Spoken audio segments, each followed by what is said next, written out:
They were one of the most successful human species that ever lived.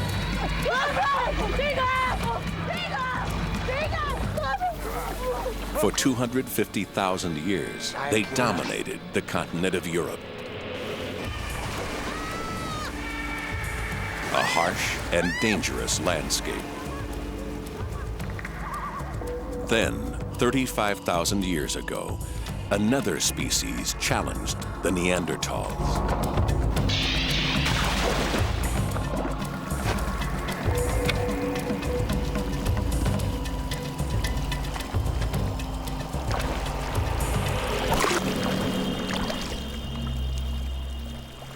In this evolutionary contest, there will be only one winner.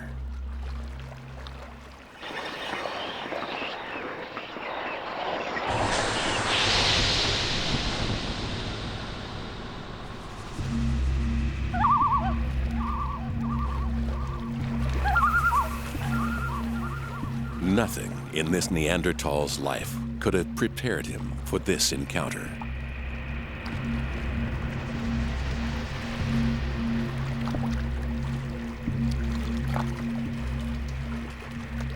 The stranger doesn't just look different. He thinks and acts in ways which are quite alien to a Neanderthal. He is a new species of humanity.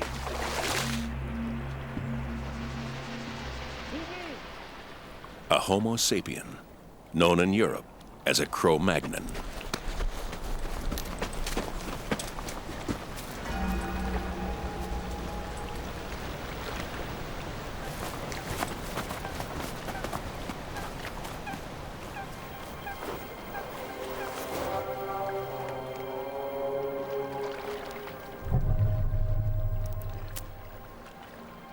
Seeing is one thing. Comprehending is another.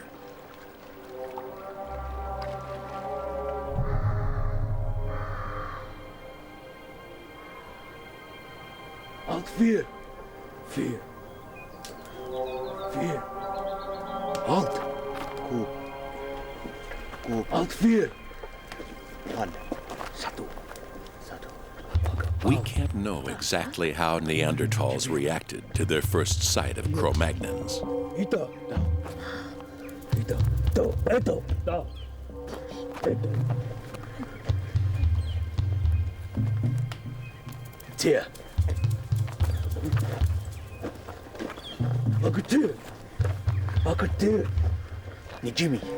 But coming from such a sheltered world, it may be that they simply did not understand the significance of what they saw.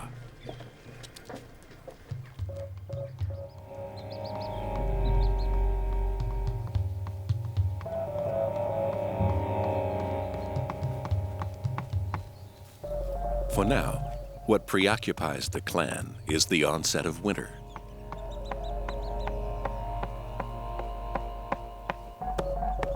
They are one of the smaller clans living in this part of France.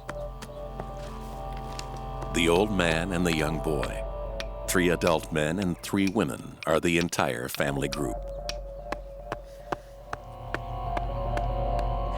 All of them will need to play their part if they're to survive the next few months.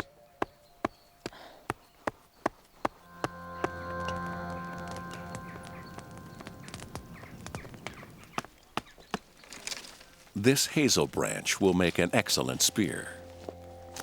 But the young female will soon be taking a break from hunting. She's almost 8 months pregnant.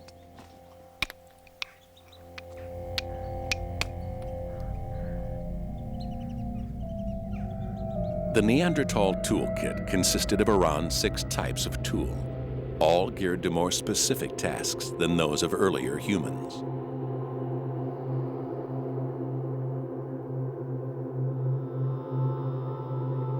Hand axes, shaped to fit snugly in the palm of a hand, acted as a multi-purpose tool used to crush bones and cut wood.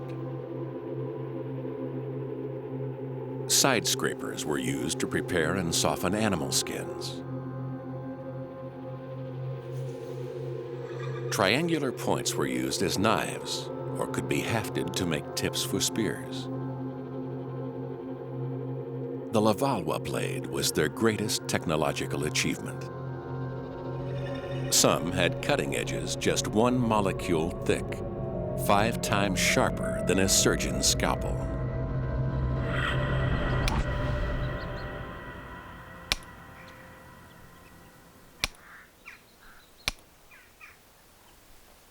Within the clan, tool-making skills and knowledge are passed down from one generation to the next.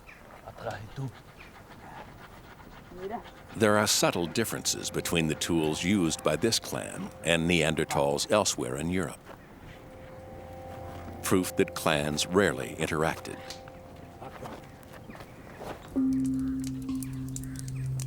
The dominant female strengthens her spear in the flame. It's an effective weapon, but not a new one. It's been around for 500,000 years, even longer than the Neanderthals themselves.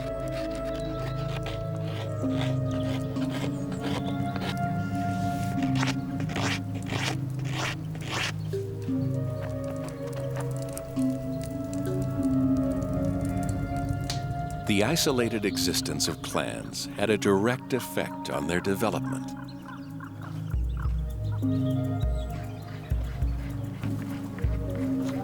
Limited interaction meant there was little chance to exchange new ideas and techniques.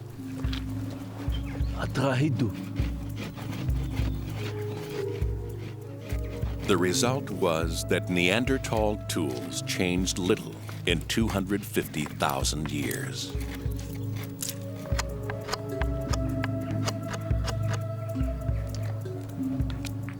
The dominant male uses tree resin to fix the point to the shaft of his spear,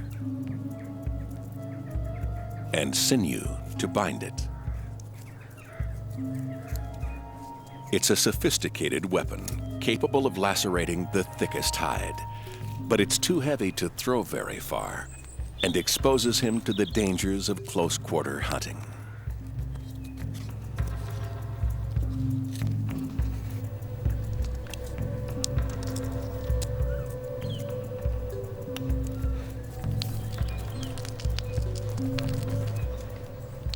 Were Neanderthals capable of innovation?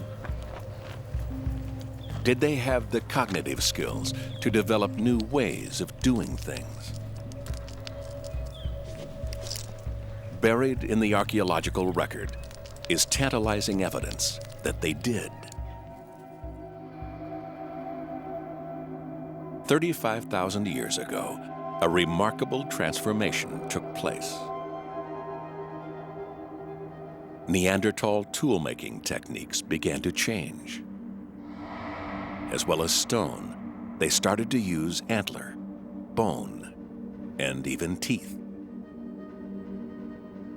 For the first time, they began to make not just tools, but decorative items like jewelry.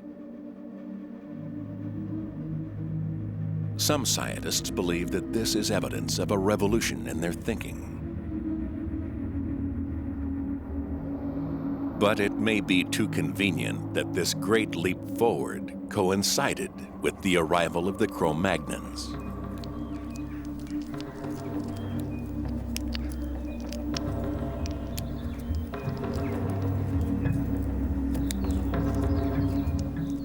The Neanderthals may simply have been copying Cro-Magnon techniques,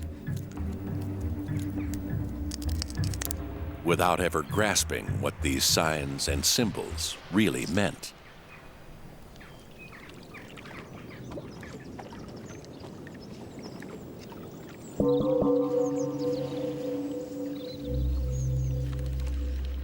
The Cro-Magnons possessed a weapon more powerful than anything the Neanderthals had devised. A brain which, while no bigger than a Neanderthal's brain, was capable of new ways of thinking.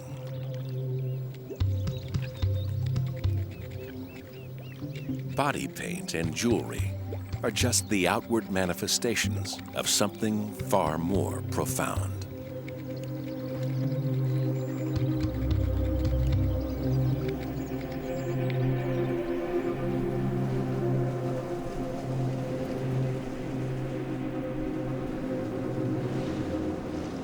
winter has arrived.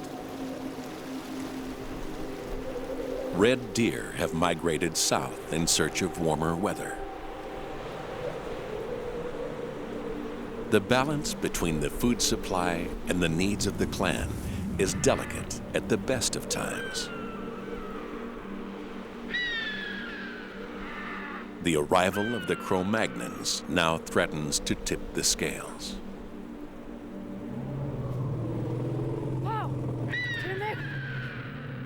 Food has become even more scarce.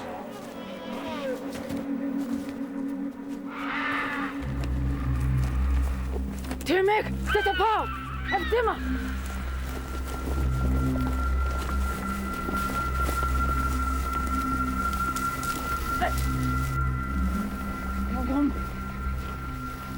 Killing a mammoth is a dangerous undertaking.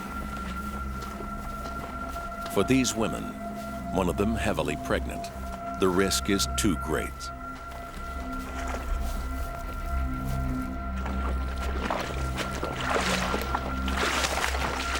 Instead, they turn to scavenging.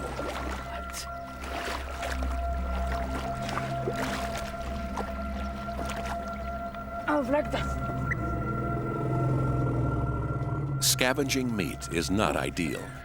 An animal that's been dead for some time can harbor dangerous bacteria.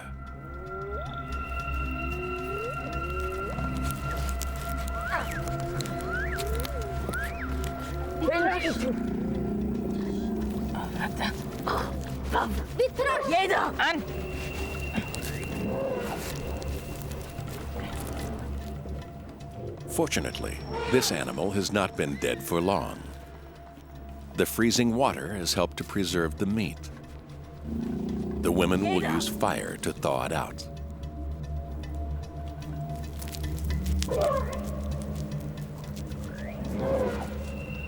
Soon, other scavengers will be on the scene. The women must take what they can, and quickly.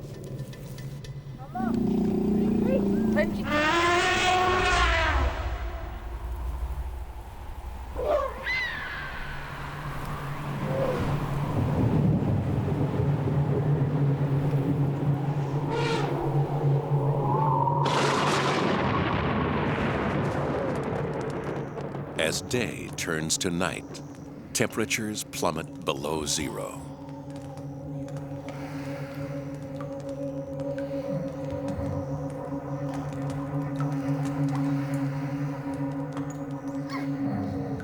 The men sleep within the confines of the cave, warmed by the heat from 2 fires.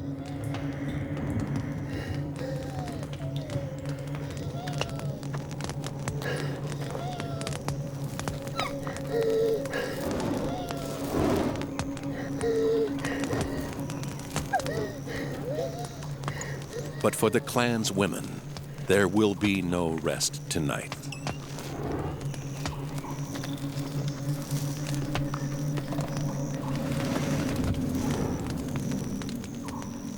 Outside, the young female has gone into labor.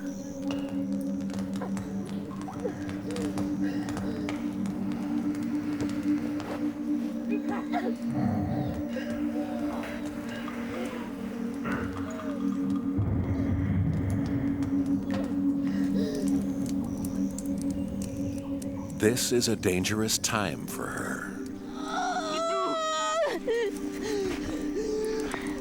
Neanderthal babies were bigger than babies are today. Fortunately, Neanderthal women had childbearing hips. The size and structure of their pelvis even makes it possible that they had a larger birth canal than women today. Nevertheless, the pain is still intense.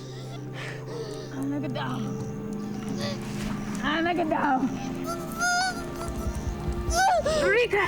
Rika! Rika!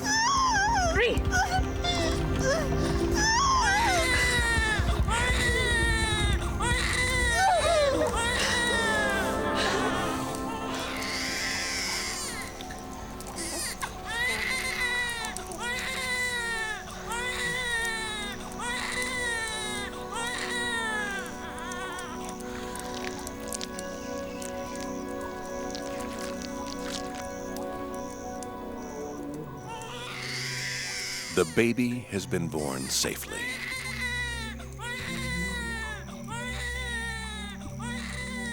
But its fight for life is not yet over.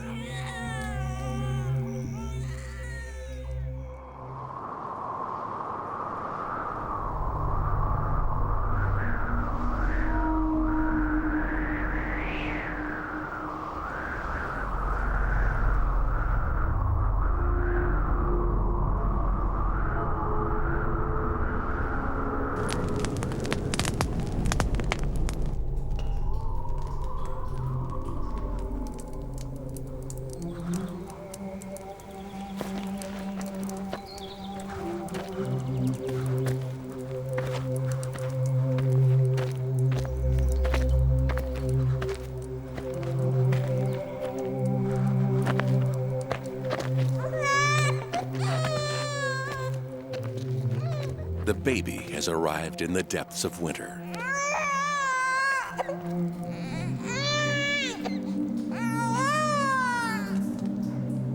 It's a bad sign for the clan.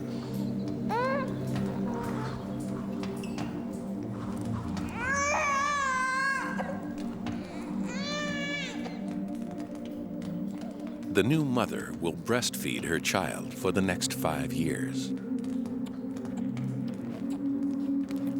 Breastfeeding is nutritionally expensive. She'll need around an extra 1,000 calories a day to produce enough milk for her baby. And during this time, she will be less able to hunt.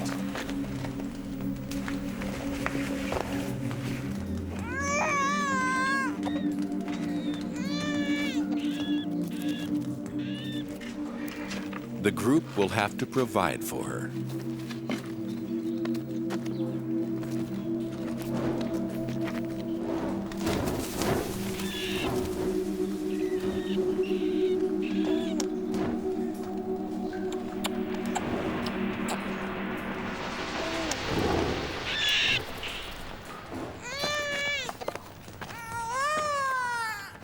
As the weather grows colder and food scarcer, it's a burden they can ill afford to bear.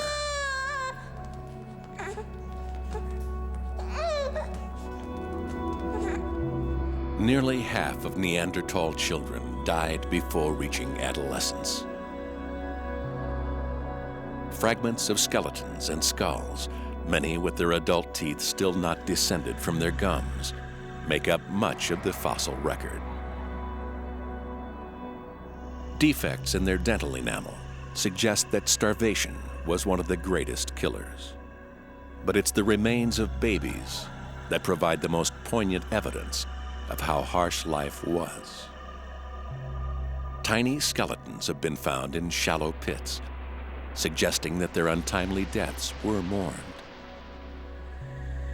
However, at a site in Israel in 1983, the skeletons of 2 babies were discovered among animal carcasses and waste, implying that they were not valued and may not have died of natural causes.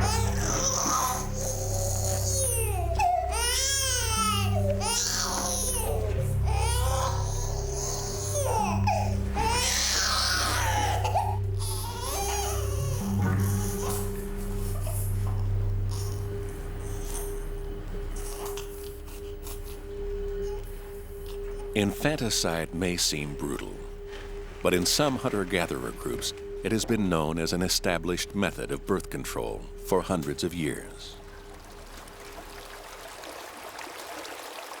Only by being this ruthless is the clan able to survive at all.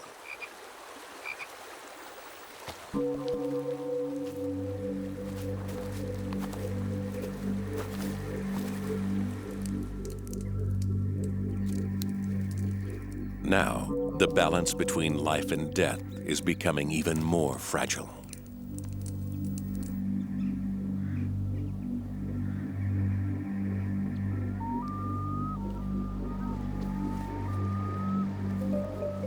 For the first time, the Neanderthals have competition.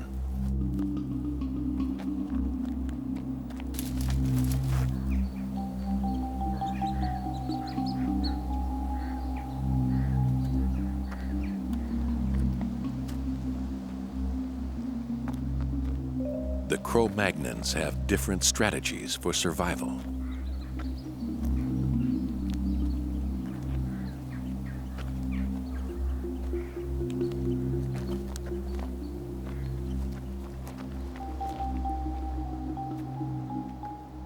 Socially adaptive and competitive, they have colonized much of the continent.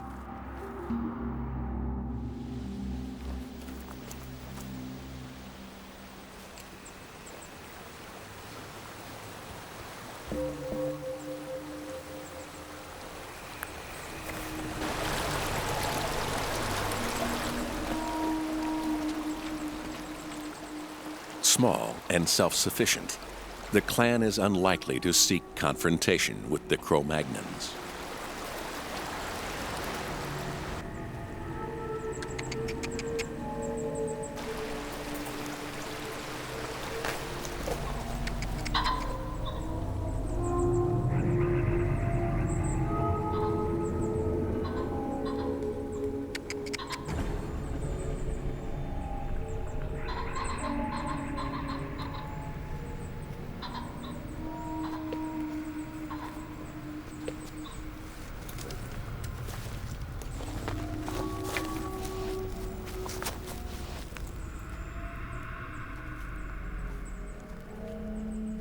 Evidence suggests that in some parts of Europe, the two species did coexist, apparently peacefully, for many generations.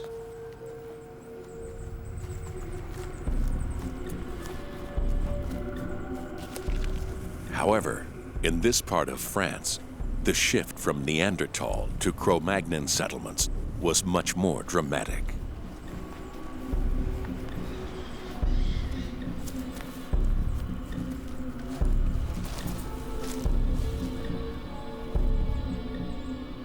One of the last parts of Europe to be colonized, these fertile valleys were worth fighting for.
Malcolm!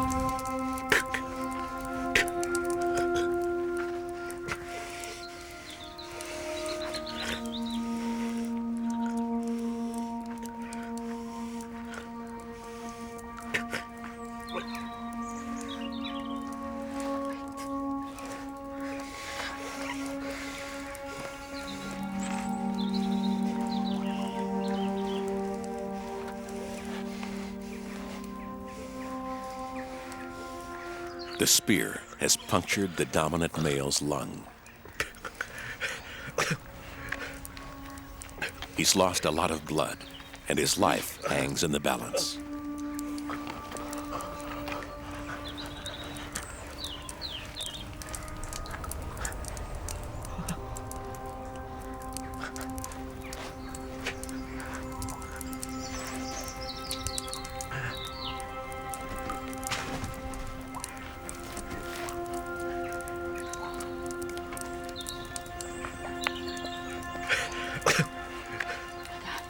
The clan rallies around him. Their whole future is at stake.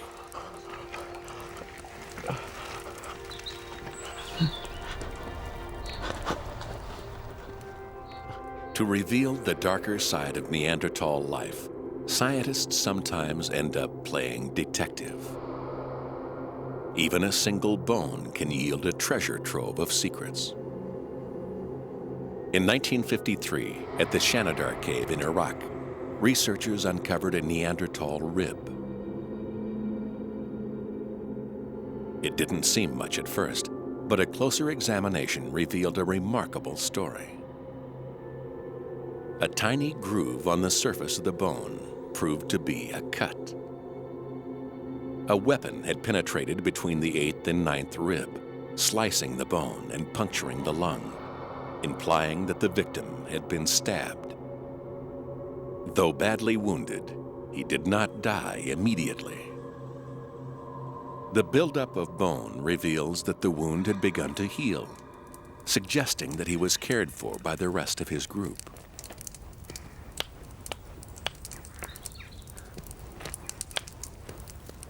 The members of the clan know a great deal about the healing properties of plants. Sphagnum moss is used to disinfect the wound. Comfrey leaves promote the growth of bone. Both grow close to their cave.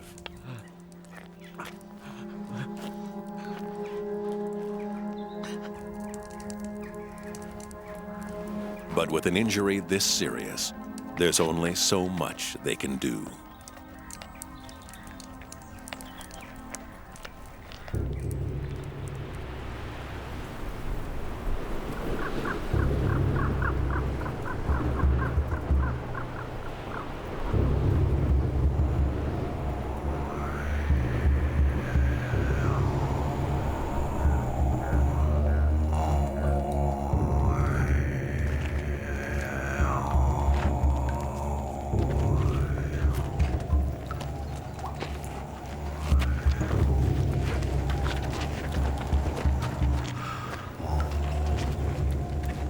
Three weeks have passed. The dominant male is dead.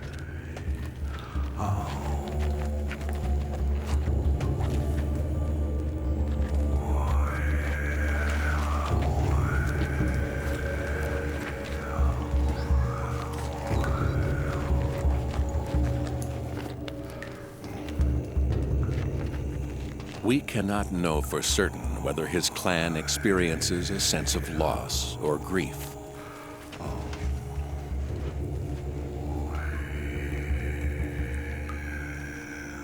Or whether they have any sense of an afterlife.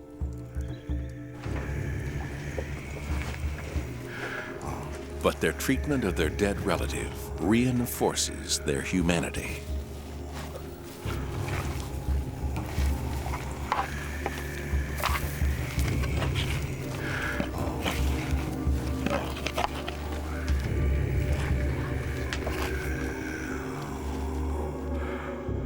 A partial skeleton lies in a shallow pit in the floor.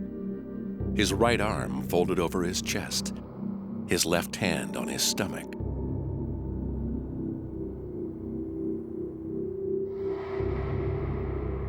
A classic burial position.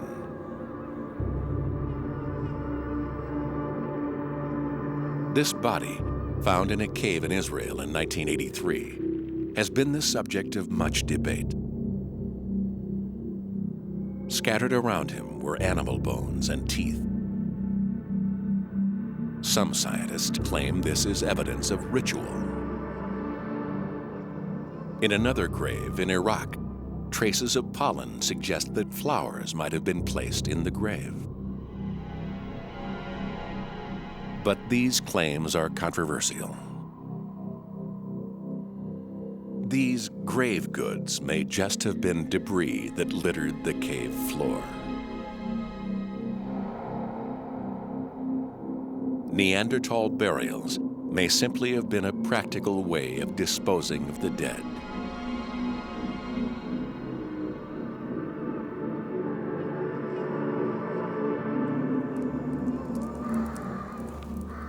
Or was it something more humane?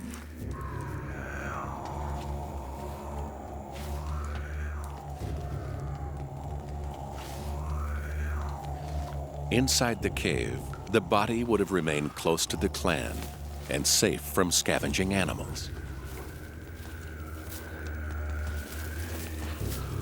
With their leader dead, the dominant role now falls to his younger brother. He faces a tough choice. To remain in the cave and risk further confrontation with the Cro-Magnons,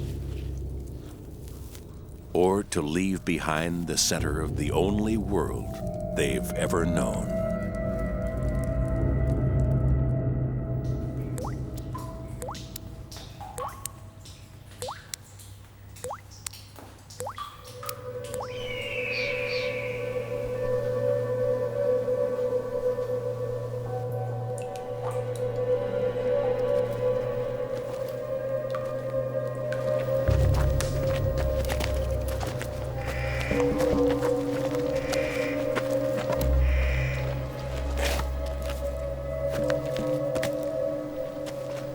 Ange.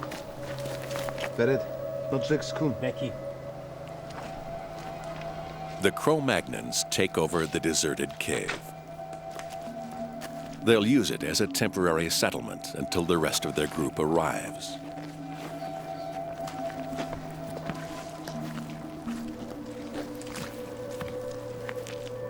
The fossil record shows that Cro-Magnons took over Neanderthal sites and made them their own. Los. Now, modern man has arrived. For the Neanderthals, there is no way back.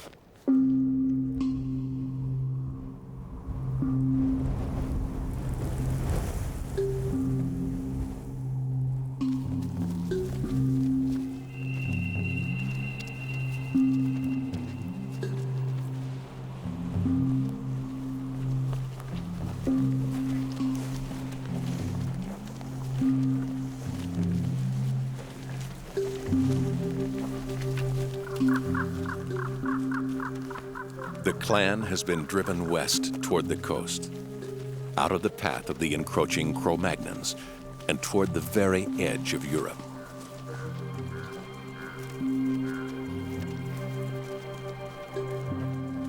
This is uncharted territory for them.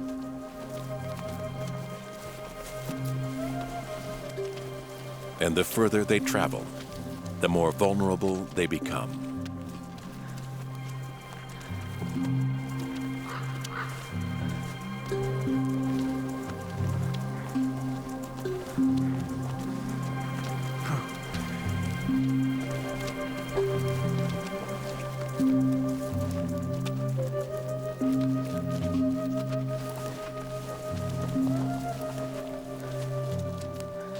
For the young female, the group's newest recruit, this is a journey too far.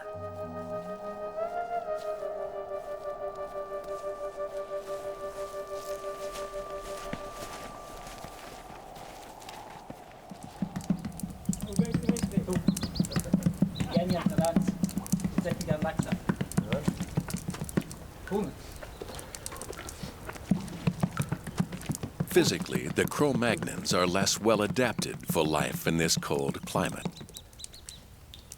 But they've developed tools that allow them to live anywhere they choose. Harpoons to kill fish when supplies of red meat dwindle. Needles made of bone to tailor clothes. But their most powerful tool is language.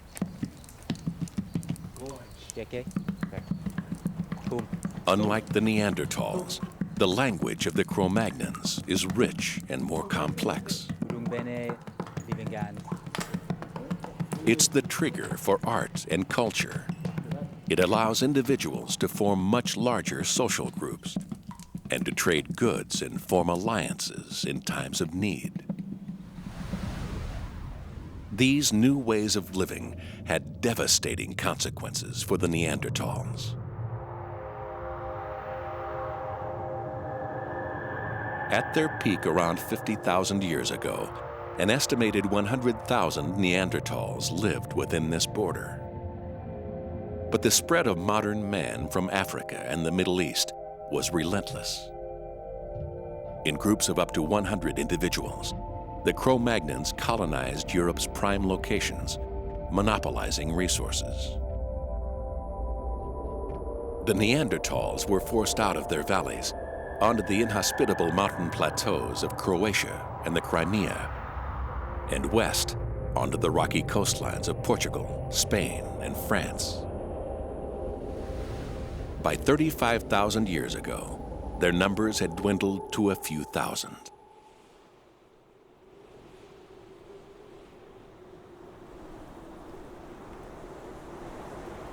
Here on the high ground, there is little vegetation to support animal life, little water, and no natural protection from the weather.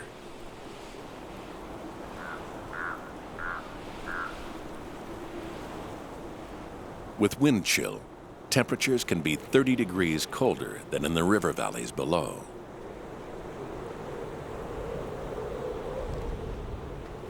With their short, sturdy bodies, Neanderthals are physically more able to survive here than Cro-Magnons.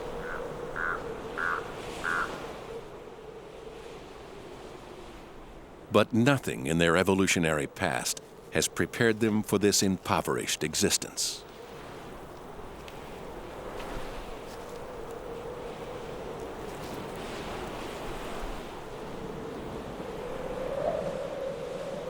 They need to eat, but cut off from their territorial hunting grounds, they find it harder to hunt prey. They need to maintain their population, but cut off from other Neanderthal clans, they find it harder to reproduce. The ties that have bound them together are beginning to come apart.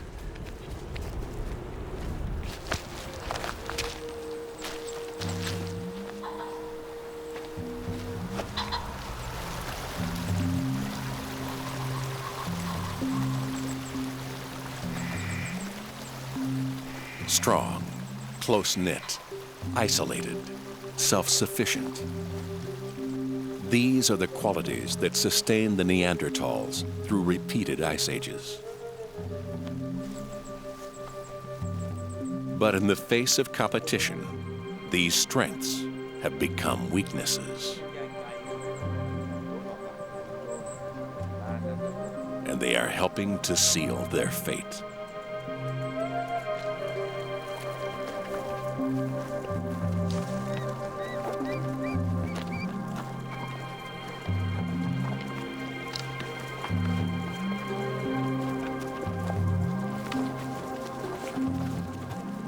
When the end finally came, it wasn't genocide or even a natural disaster. It was something much less dramatic.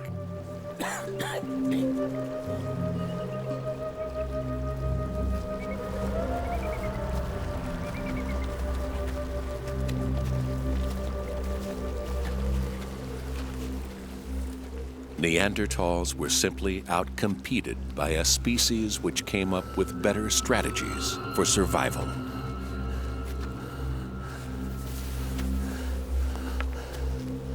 It wasn't even inevitable.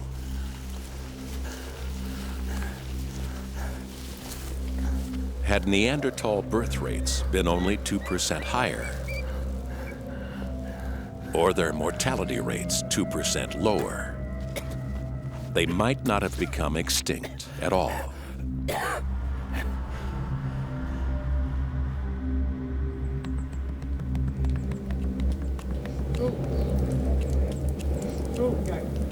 Checking it. Go done. Come on, who's done? There may, however, be one final twist to this evolutionary tale.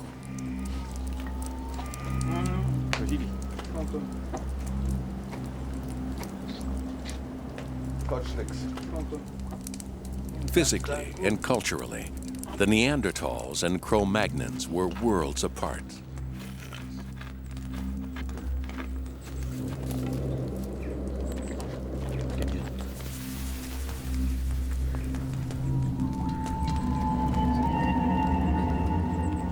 Two separate species.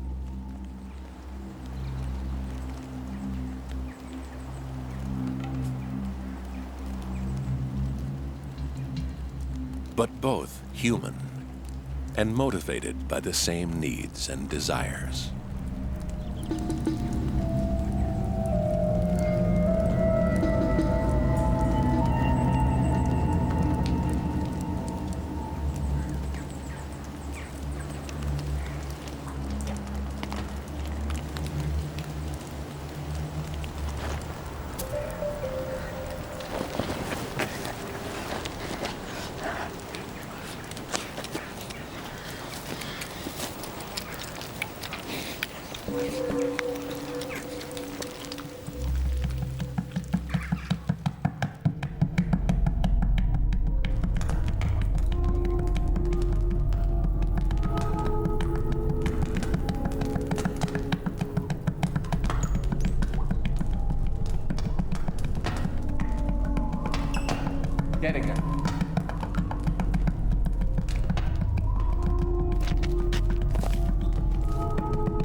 Were Neanderthals and Cro-Magnons similar enough to want to mate?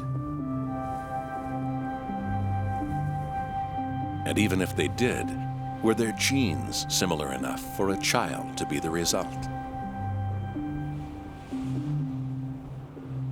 We'll probably never know.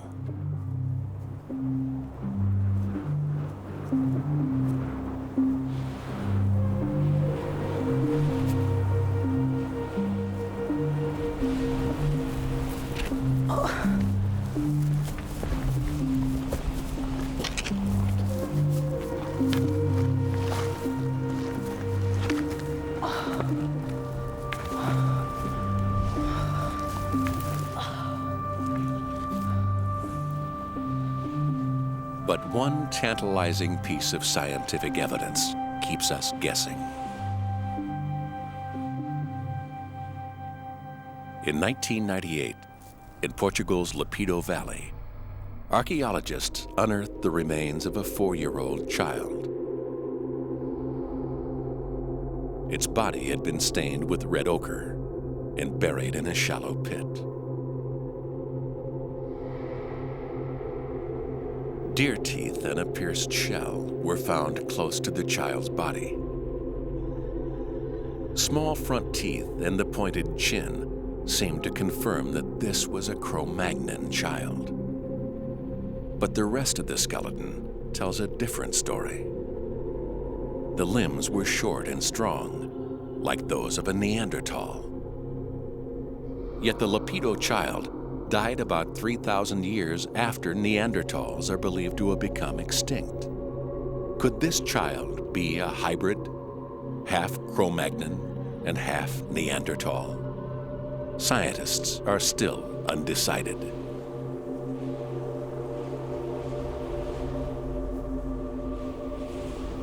For now, the possibility remains that Neanderthals and Cro-Magnons were similar enough to reproduce. But even so, it appears that this didn't alter the Neanderthals' fate. So far, DNA testing has failed to find any trace of Neanderthal genes in existing modern humans.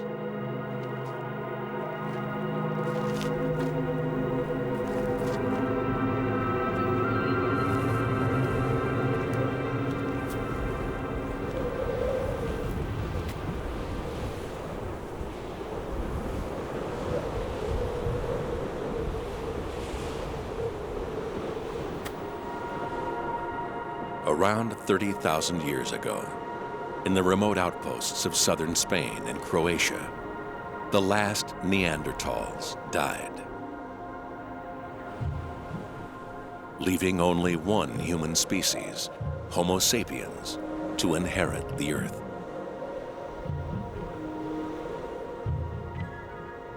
We've outlived the Neanderthals by less than 30,000 years. They survived 250,000 years, enduring the harshest climate the world has ever known.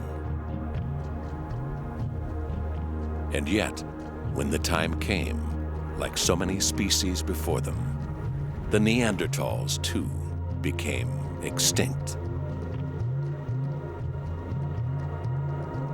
Our staying power has yet to be tested.